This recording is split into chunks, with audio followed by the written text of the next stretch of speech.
All right. Welcome to Conspiracy Corner Podcast, everyone. This is Abe, your host. It is Halloween 2025. Happy Halloween, everyone. This is our Halloween special episode, so no current news, no current events. We're just going to do a paranormal episode today. Something fun. It's my favorite holiday, honestly. I wish that I was off today so I could enjoy it and do something spooky. Honestly, after this week, it would have been nice to be off to just do something fun, I don't know, watch some scary movies, maybe go to Scarefest, which is right up the road, a haunted house. Just got off of work, been playing Quest for Camelot for Game Boy Advanced. I will be doing a game review on it with my other podcast, Blue Pill Podcast. Yeah, that's about it for updates. I did know I've been having some struggles with work. And I know it's not just me, because I told you guys in the previous updates that one of my bosses got 3 write-ups in one day. The main store boss, I found something out today, which is unfortunate, of Clark's. The Clark family who owns it literally says she's got 2 weeks to straighten up the store or she'll be fired. Not even demoted, but straight up fired. This company, dude, fucking blows. I'm trying to get the fuck out of there, dude, as quickly as possible, because it's not looking good. My wife, she works with a Clark's employee, because he actually has 2 different jobs. One's at Casey's, one's at Clark's. And he says, they fired, their whole kitchen staff, the other day or something crazy. So, I don't know what is going on with Clark's Pump and Shop, but, they are literally chopping heads. So yeah, I might be unemployed soon. But it'll be okay, because, knock on wood, I have a couple jobs lined up. I have a dude who owns a cabinet shop. I might work with him, but I also know a guy who wants to hire me as a car salesman. So I'll get to try that out. And he says, dude, I can make bank $1,000 a week, starting off. And once I get good, I could be making up to $4,000 a week, which is insane fucking money,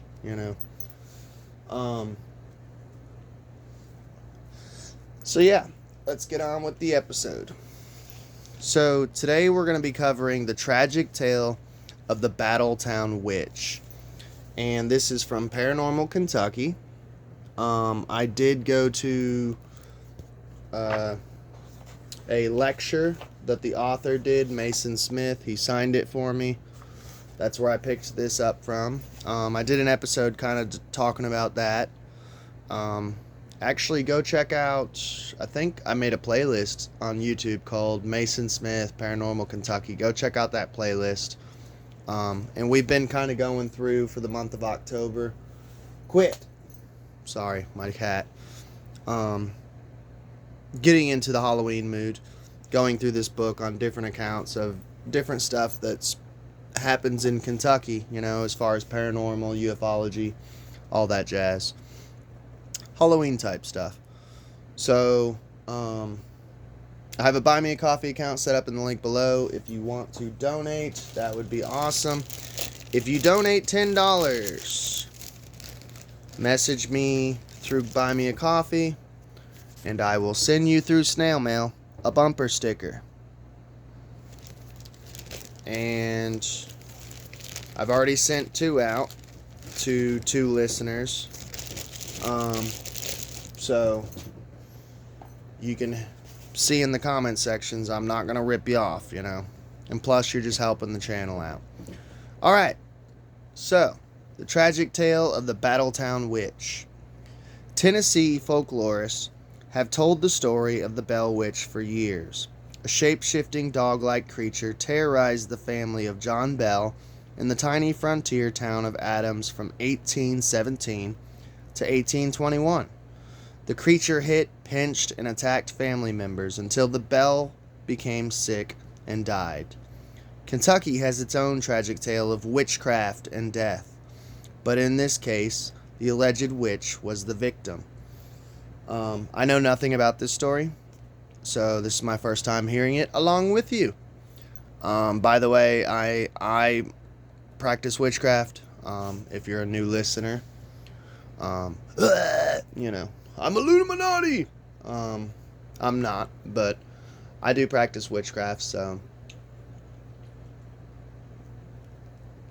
just a little disclaimer. 22-year-old Leah Smock lived in Battletown in Meade County. I've never been there, but if the story's cool enough, I'll go and check it out. Me and Sammy go and check out places that are paranormal. We check out cryptozoological places. We do all that cool stuff. So that's another reason I got this book. I'm like, oh, dude, there's so many places that would be cool to go check out that are in this book. Her intellect and knowledge of healing frightened her superstitious neighbors so badly that in August 1840, when they caught her alone and vulnerable, they tied her up, tossed her in the family smokehouse, locked the door, set the building on fire, and watched it burn as she suffered an agonizing death. And by the way, dude, this isn't like some overreaction. Witchcraft is essentially what became the pharmacy industry, and science. Alchemy is the same thing. Sadly, if your neighbor was practicing with herbs, you would become suspicious because you're a Christian, and you'd be like, oh, they're a witch, when they're actually just doing normal science and figuring out how to create medicines and things. Pretty sad. So they burnt this poor girl alive, Leah Smock. If this story is true, Leah Smock would be the only person burned alive for witchcraft in North America. Colonial officials in Salem, Massachusetts followed British law, which prescribed hanging as the punishment for witchcraft. In 1692, by the way, we did a whole Salem series. Go check it out. It's in the playlist on YouTube. 20 of the accused Salem witches were hanged, and one was pressed to death using heavy rocks. That was, his name was something Gaffer, I believe. Yeah, we covered it. It was a sad story. They literally put like wood on him and just kept stacking rocks until he got crushed to death.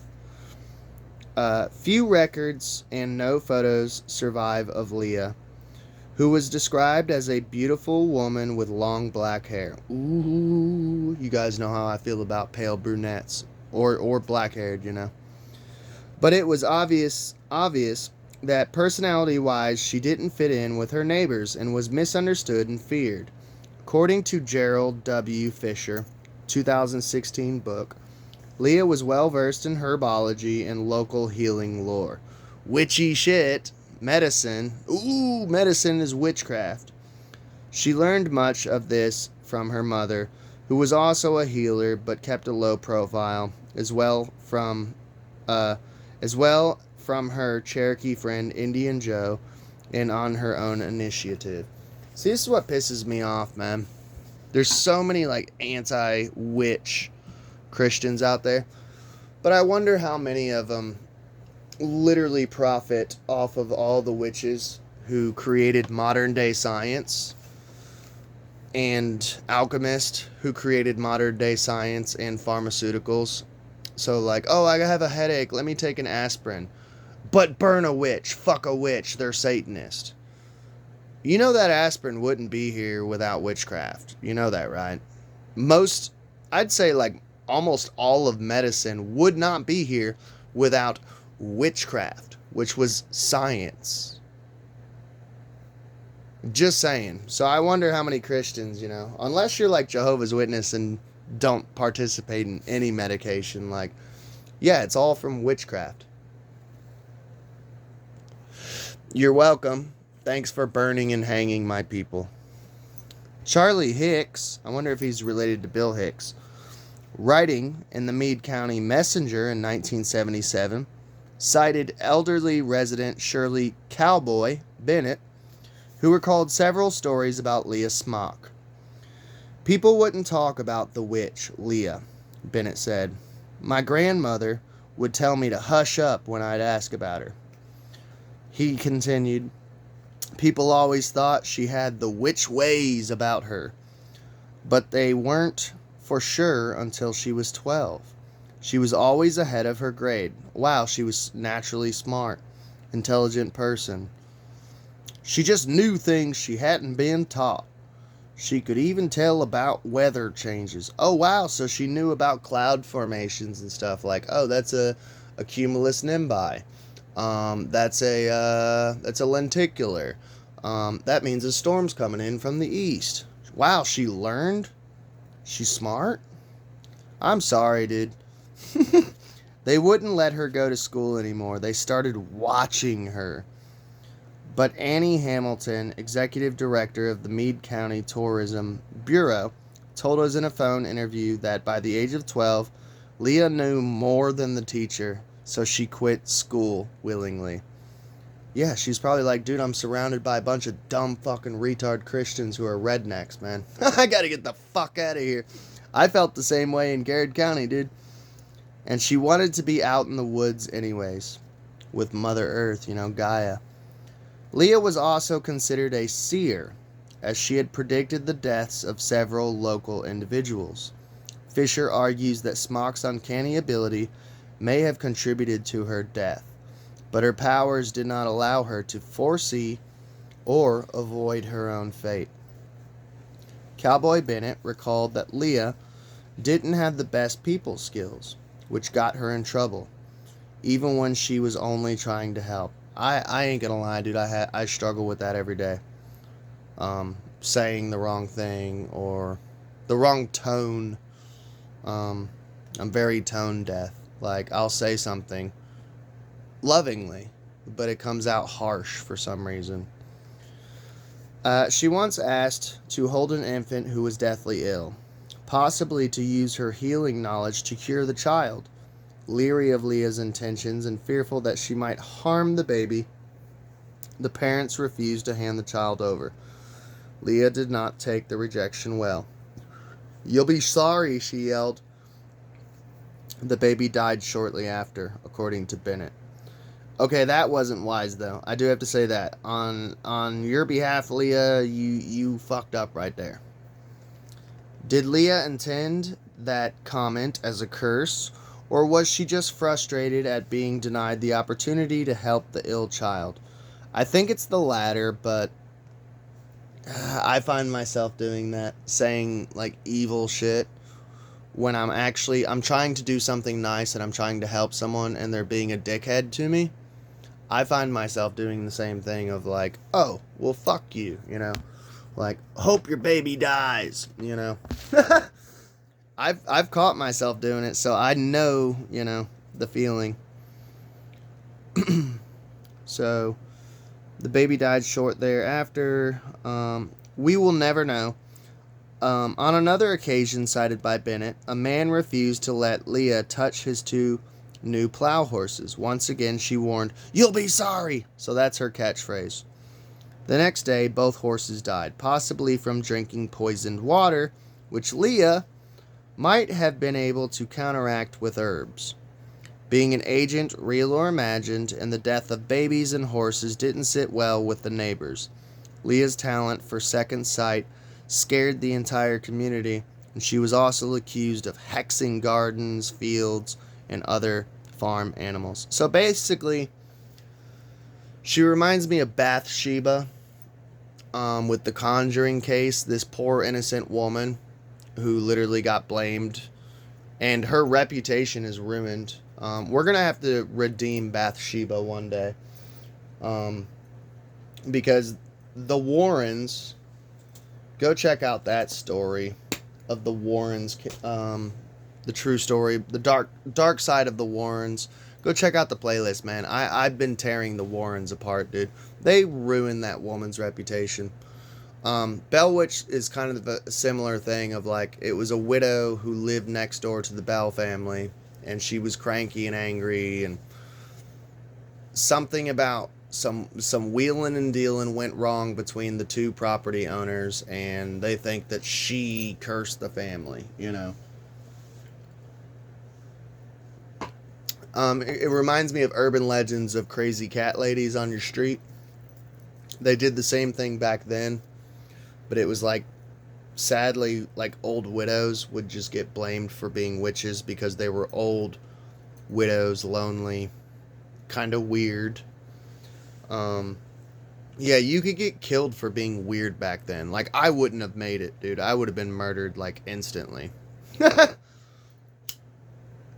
And I still get that shit living here in Kentucky, man. In modern day 2025, dude, I still get called weird. Although reports suggest that Leah possessed considerable power as a healer, she may have suffered from a condition that even she could not treat. Today, she might have been diagnosed with personality disorder. She would apparently lash out at people with little provocation, saying hurtful things she might later regret. Leah spent a lot of time alone in the woods, either by choice or because of her difficulty dealing with people. Annie Hamilton, however, doesn't believe Leah suffered from personality disorder. She just wouldn't suffer fools gladly. Kind of agree with it. And it sounds like she was in a town full of fucking fools, man. Still, tensions rose and malice towards Leah festered.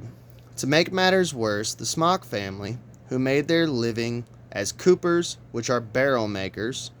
Well, I wonder if William Cooper then comes from a family of barrel makers. Okay, I didn't know that's what a cooper was. Was involved in a contentious land dispute with neighbors. Like I said, it reminds me of Bell Witch. Leah's father had bought 3,000 acres from a land agent a couple years earlier, but the agent had apparently sold the same property to someone else. So, in addition to fear caused by Leah's having the shine, nice reference to King there were hard feelings among the families. But with this animosity and fear, enough to drive the neighbors to commit such heinous crime as burning a young woman to death? Annie Hamilton says the community's large German and French population might have contributed to the indefensible actions. In France and Germany, she notes, witches were executed by burning. If the neighbors believed Leah Smock was a witch, then folk wisdom and tradition deemed that she must be burned. It's sad, dude. Such a horrible death. Imagine being burned alive, man. In August 1840, community members saw the chance to rid themselves of Leah.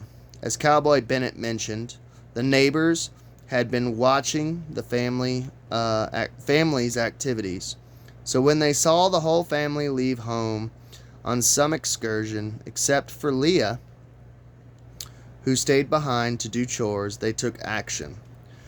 The cowards came when Leah was alone and couldn't defend herself. Surprised, outnumbered, and unable to resist, Leah was bound and locked in the smokehouse, which was set on fire. The building burned to the ground with Leah trapped inside. Her chilling screams traveled far, but no one came to her rescue. This is just sad. And that's honestly the true horror movie. Can you imagine being accused of witchcraft? Who cares? Even if she was a witch, who the fuck cares, dude? And you're alone at home, and all these psycho motherfucking Christians are outside with pitchforks and axes and scythes, and they kidnap your ass and burn you alive, dude. That's a good horror movie. Not good, but that's the true horror. Like, the villains are Christians. Yeah.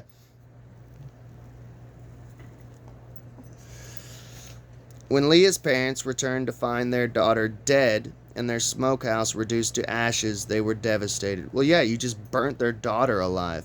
That's horrible. but they had no clue who was responsible, even though some of the perpetrators boasted about their role in Leah's murder. Yeah, that's very Christian. I could see him at the local tavern, drunk as a skunk. Yeah, I killed a witch. Still, the killers were never publicly identified. No charges were ever filed. The Smock family left town a few years later. You know why no one was ever charged? Because I guarantee you that was literally a Christian town. And they're like, good, a witch got burnt to death. And that's honestly my big concern with all this, like, Christian nationalism, right-wing conservatism that's, like, rising and growing as we speak right now after Charlie Kirk's death. It's a little terrifying for people like me who are classic liberals and witches,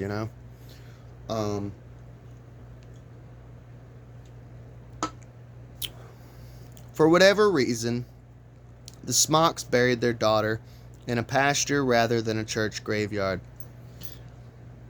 Yeah, I mean, if she was a witch, you wouldn't want to...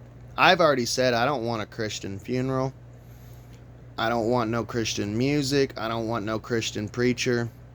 I want my fucking funeral to be a shindig, man.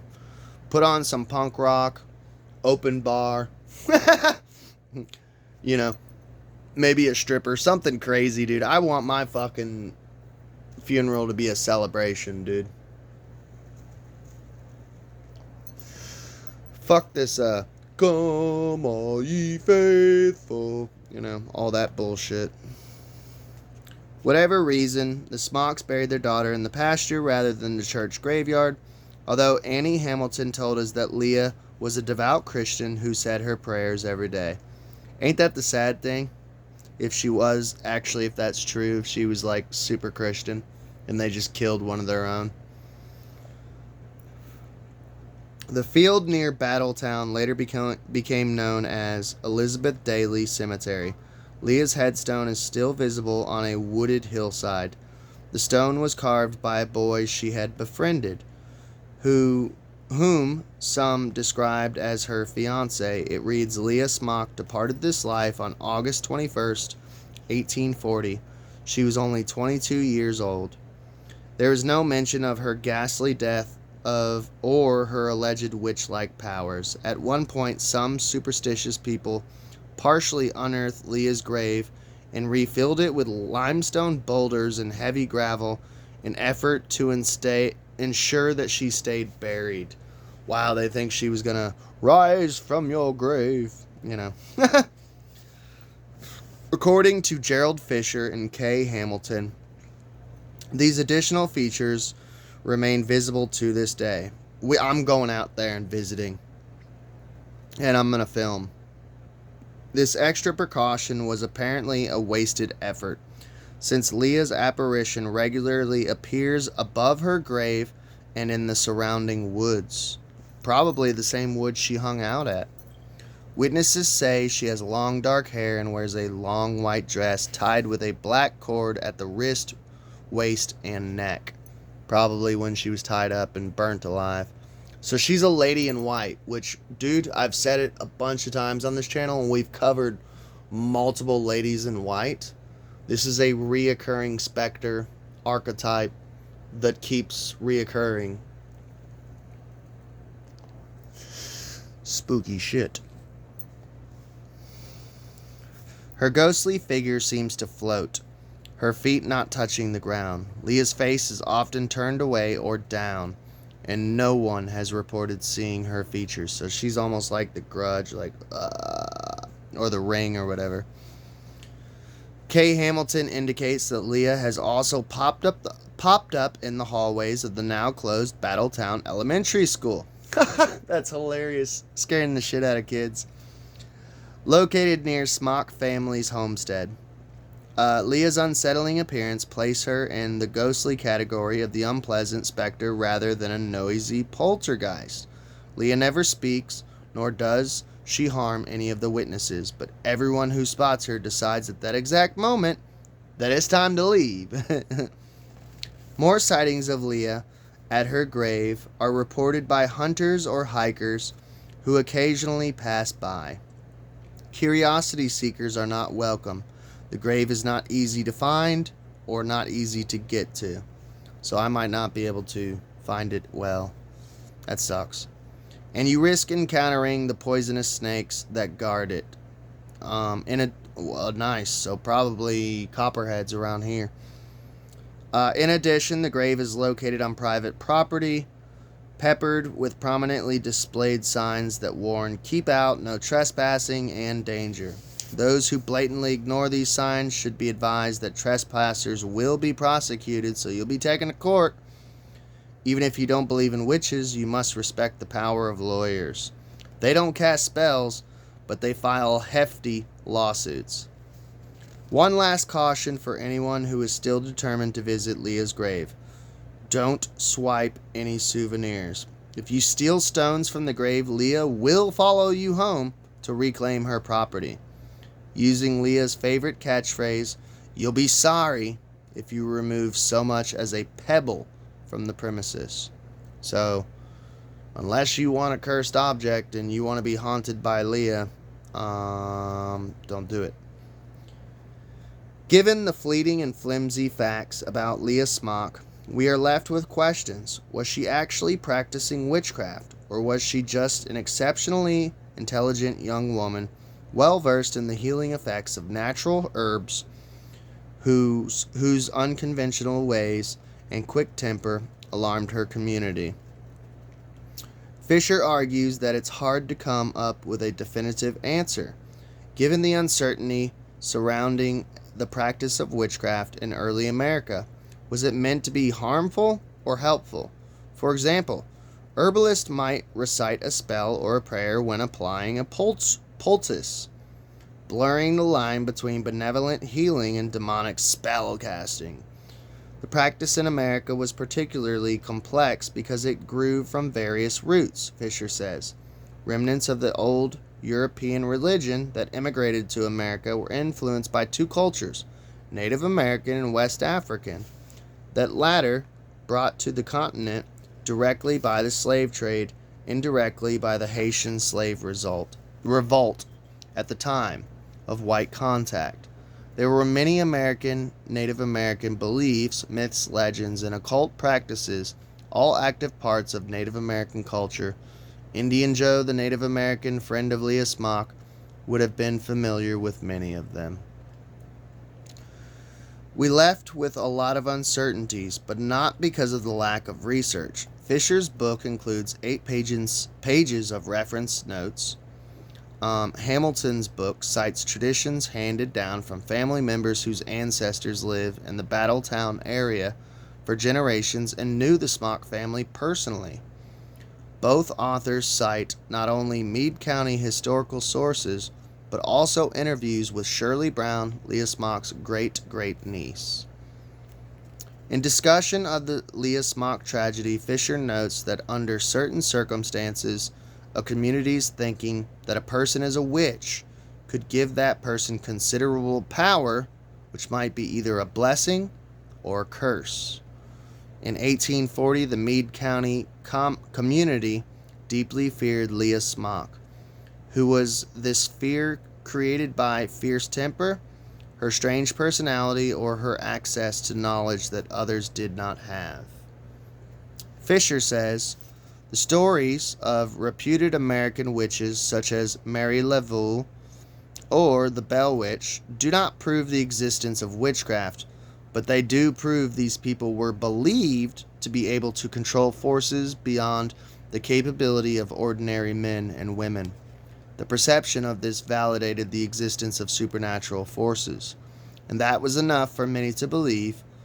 Once their reputation as witches were substantiated, they became endangered by the very perception they had so carefully cultivated. Whether guilty or innocent, they reaped a bitter harvest produced by the seeds they had sown. I think we'll wrap it up there. That's a good spot to end. It's a horrible, sad story. The story of Leah Smock, a witch that was burned alive here in Kentucky, in Battletown. Well, sorry it was a little dark and depressing for a Halloween episode, but I hope you enjoyed this Conspiracy Corner Halloween special.